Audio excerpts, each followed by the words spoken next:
ಮತ್ತು Axis scooty ನಡುವೆ ನಡೆದ ಮುಖಾಮುಖಿ ಡಿಕ್ಕಿಯಲ್ಲಿ ಸ್ಕೂಟಿ ಸವಾರ ಗಂಭೀರವಾಗಿ ಗಾಯಗೊಂಡಿರುವ ಘಟನೆ ಚಿಂತಾಮಣಿ ಗ್ರಾಮಾಂತರ ಪೊಲೀಸ್ ಠಾಣಾ ವ್ಯಾಪ್ತಿಯಲ್ಲಿ ನಡೆದಿದೆ.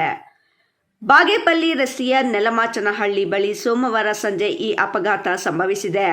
ಅಪಘಾತದ ತೀವ್ರತೆಗೆ ಆಕ್ಸಿಸ್ ಸ್ಕೂಟಿ ರಸ್ತೆಗೆ ಉರುಳಿ ಬಿದ್ದರೆ ಹಾಗೂ ಆಟೋ ರಸ್ತೆ ಪಕ್ಕದ ಗುಂಡಿಗೆ ಉರುಳಿ ಬಿದ್ದಿದ್ದು 2 ವಾಹನಗಳು ಸಂಪೂರ್ಣ ಜಖಂಗೊಂಡಿದೆ.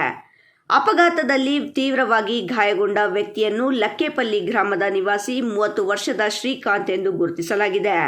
ಡಿಕ್ಕಿಯ ರಭಸಕ್ಕೆ ಶ್ರೀಕಾಂತ್ ಅವರ ಕಾಲಿನ ಪಾದಕ್ಕೆ ತೀವ್ರ ಸ್ವರೂಪದ ಪೆಟ್ಟಾಗಿದ್ದು ತಕ್ಷಣವೇ ಅವರನ್ನು ಸಮೀಪದ ಆಸ್ಪತ್ರೆಗೆ ದಾಖಲಿಸಿ ಚಿಕಿತ್ಸೆ ನೀಡಲಾಗುತ್ತಿದೆ. ಘಟನೆಗೆ ಸಂಬಂಧಿಸಿದಂತೆ ಗಾಯಾಳು ಶ್ರೀಕಾಂತ್ ಅವರ ಸಹೋದರ ನವೀನ್ ಅವರು ಚಿಂತಾಮಣಿ ಗ್ರಾಮಾಂತರ ಪೊಲೀಸ್ ಠಾಣೆಗೆ ದೂರು ನೀಡಿದ್ದಾರೆ. ಸದ್ಯ ಪೊಲೀಸರು ದೂರಿನನ್ವಯ ಪ್ರಕರಣ ದಾಖಲಿಸಿಕೊಂಡು ಮುಂದಿನ ತನಿಖೆ ಕೈಗೊಂಡಿದ್ದಾರೆ. ಇಮ್ರಾನ್ ಖಾನ್, ರಾಯಲ್ಸ್ ಕನ್ನಡ, ಚಿಂತಾಮಣಿ.